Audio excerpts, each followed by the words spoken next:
The world needs to hear this story. It's really a mind-blowing story. But this story shatters Christianity completely.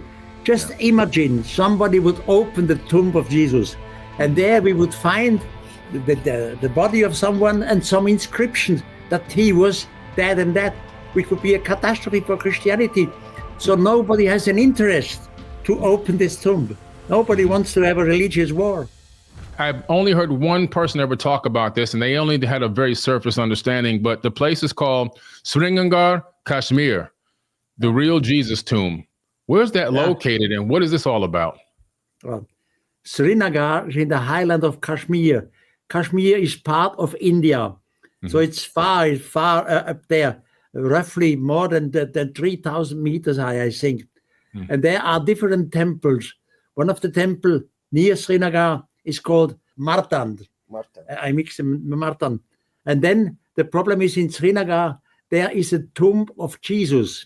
And it's a fact, that tomb of Jesus. You know, when I was up there, I had the chance to speak extensively with the boss, the chief of the archives of Srinagar. And he showed me some old folios, old writings, where a discussion between the ruler of Srinagar and one of the visitors was there. And in this discussion, you see that Jesus Christ, our Jesus Christ, was up there, and he died up there. Still today, you can go to a street, and the street has a name of Jesus. You come before a small house, and in this house is a tomb. The tomb is completely closed by a gitter, by fences. By the way, I have Ramon next to me who helps me to translate English from time to time. So yes, this room is closed. There is a tomb inside. You see the tomb, but you cannot go inside. And the locals swear you, this is the tomb of Jesus Christ. I mean, according to our Christian knowledge, and I myself am educated as a Catholic, we all believe that Jesus Christ did not die, that he went into heaven with his body. But there the local legends say, no, together with the Holy Virgin Mary, he and two other persons, he went, you know, Jesus was crucified. But according to this story, he did not die. He was still alive. Then they saved his life. They make him healthy again. And then Jesus, together with a few persons, worked up to Srinagar. Why to Srinagar? At that time, at Jesus' time, the whole Mediterranean Sea was occupied by the Romans. What today we know as Africa, North Africa, we know as Greek, we know as ex-Yugoslavia, etc., Italy, that was all Roman Empire. So he could not go to the Roman Empire. He would be catched or immediately. So the only way he had is to go out of the Roman Empire. And that was the way to the east, to Srinagar. So he went together with 2 or 3 persons, including his mother. By the way, on the way to Srinagar, there is a chapter with the name Mary. And there his mother, the mother of Holy Virgin Mary, died and is buried. And he came up to Srinagar, and this is proven because we have documents where he had discussions with the ruler and he tells to the ruler, I was living at that place we call today the Palestine, and I preached the religion, the idea of peace, of love, understanding together. But the local people did not like my idea. They hated and they wanted to kill. So I had to leave my home, and he goes up there. Wow, so Jesus died according to this in Srinagar, the highland of Kashmir. Yeah, that's so amazing, because I just interviewed Timothy Hogan, who was a Templar and also a Mason. And what you're telling me aligns with the story that he was telling me yesterday in the podcast. It links up perfectly. It's really we need to do a documentary on this place. A documentary needs to be done, some research on site. I'm going to fly there and start interviewing people and trying to get more information, because I think the world needs to hear this story. It's really a mind-blowing story. But this story shatters Christianity completely. Just imagine somebody would open the tomb of Jesus, and there we would find the body of someone and some inscriptions, that he was that and that, which would be a catastrophe for Christianity. So nobody has an interest to open this tomb. Nobody wants to have a religious war. Right. That's true. I know they don't. That's one of the reasons why they suppress a lot of this information, because it will change the whole paradigm. Everything will change. Ideas, understandings, beliefs, everything will shift in the blink of an eye. That's absolutely what they say is correct. Yeah. There's another amazing place you went to, Buritica. Oh, am I pronouncing that right? Yeah. Buritaca 200. Buritaca 200 is a gigantic city in the jungle of Colombia, South America. I was there, I guess I was there 2 or 3 times. You know, everyone knows maybe from pictures Machu Picchu. Machu Picchu is this Inca ruin in the Andes. And Buritaca, which I'm talking now, is 3 times bigger than Machu Picchu. Wherever you go, wherever you work, it's on a mountain. It's artificially stone. You can look up, you can look down, you can look right, left. You always stand on stones, artificial stones. There was a gigantic building there, or many buildings. Again, I repeat myself, today they call it temple, but I think it was completely different than temple. But why? We have no inscriptions, we have no writing, there are no writings there. It's all completely, Anonymous. Anonymous. Yeah, but anonymous, Nanmadol is one of these places where I suggest you should go. It's easy to travel today. You can go to Colombia with the city Santa Marta. The city on the Colombian and on the Caribbean coast is Santa Marta. There you can take a helicopter and they fly you directly into Buritaca. Oh, beautiful. I'm definitely going to add that to my list also. You know what? Sometimes I find that the places that don't have any writings, that are anonymous, it seems like they definitely had a different purpose, and that people later on came and then made it into a quote unquote temple because they were honoring the gods that built it. Do you see the same idea? Absolutely the same idea.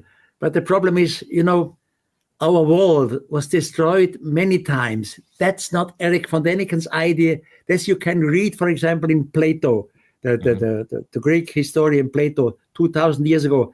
They say different civilizations existed before. They were all destroyed. And in fact, we know, for example, we had gigantic libraries. We had the Library of Pergamon, which is in Greece, with more than 100,000 volumes. We had the Library of Alexandria with 200,000 volumes. Where are all these books? They are all destroyed, mostly by natural catastrophes, but not only by natural catastrophe. Often we humans simply destroyed the civilization. When we, Western people, we came to Central America, to the culture of the Maya, we found hundreds and hundreds of writings of the Maya. What was the result? Bishop Diego de Landa at that time, he simply gave order, destroy everything. It's all a lie, what they tell us. So the rulers of a new place, they don't want to know the antiquity. The antique knowledge should be destroyed completely. And we have done the same thing with the Maya. We have done it in different places in the world. So you have as well natural catastrophes which destroy everything. Then you have our humans who destroy everything. The books did exist. They were there. We should know what happened in the past, but we know nothing. We are just guessing today. It was like this. Then we find ruin, and of course we call it temple. I think it had nothing to do with temple. Yeah, makes sense. It's unfortunate, but that's the only way that another culture can come take over and rule over another culture. To destroy their history is the best way to wipe their memory and take over and rule over them. And it's happened a lot of times. Yeah, that's what happened all the time. Yeah, we Christians did the same thing. For example, when we Christians came to Ethiopia, which is in Africa, there was a wonderful Ethiopian culture of the old kingdom. We destroyed everything. Yeah, it's unfortunate. There's another place you went to called Jemen, the Hoover Dam of Bilqis. Yemen, Bilqis. Yemen, Bilqis. Yeah, you know, J is a Yemen. You see, Yemen is the southern part of Saudi Arabia.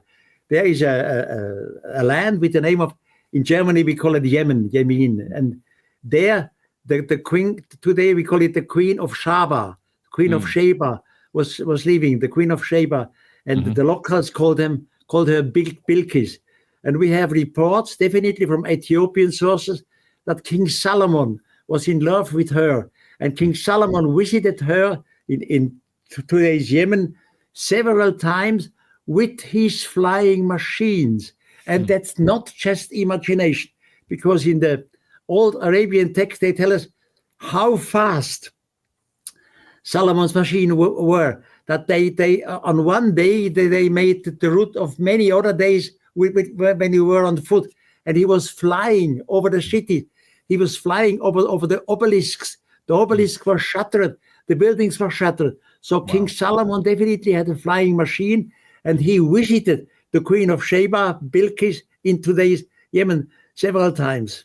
Yeah, just yesterday I was talking to Timothy Hogan, who's a Knights Templar and a Freemason, who told me that he read some of the text to me or referred to some of the text that talks about King Solomon flying in an airship to go see Queen Sheba and meet her several times in a ship that flew over the land, and that the knowledge of this is well known in this text that refers to this flying ship, which is amazing.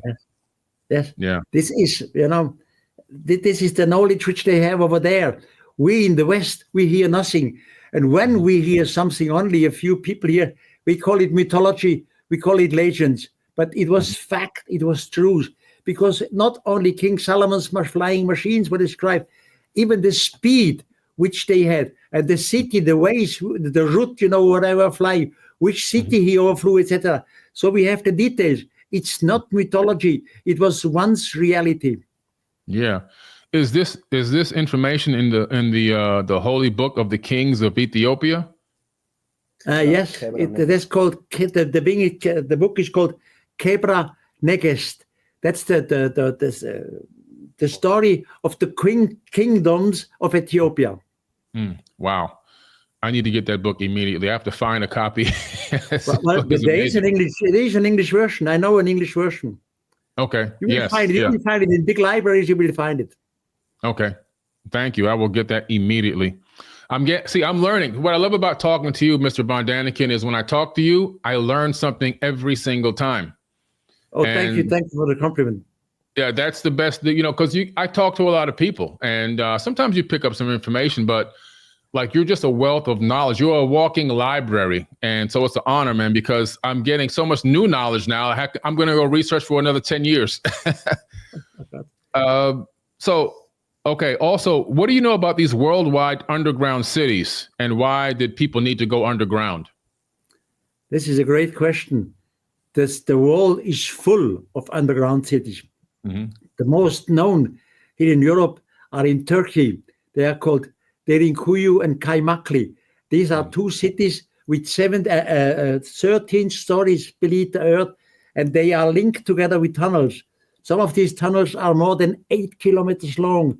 And in the meantime, we know that only in Turkey, in that geographical region, there are around 30 underground cities. Now, I know from Colombia, I know from Ecuador, that all over the world, people have made cities underground or a city location to live. And I have asked myself the question, why? What for? Now, the first idea, which in archaeological literature, they tell us, is because they were afraid that they want to hide themselves against the enemy. But that makes no sense. The enemy simply could close the entry and they would die of hunger after some months or death. Then it was said, no, it's not because of was ist die Anderung gewesen? Überflutungen. Yes, because of wie sagt man das auf Englisch? Overfloating, that the water would come. Makes no sense either. When the water comes, for example, a glacier melts, but the water will go in these underground cities too. So it makes no sense. So whatever the reasons were we found, they all make no sense, except they were afraid of something from above. What could be afraid of something from above? I have no idea, but I speculate they must have been afraid from extraterrestrials. Now, I'm a friend of extraterrestrials. I love extraterrestrials, but I know in the past, because we have written records on it. There were not only friendly extraterrestrials, there were unfriendly extraterrestrials also.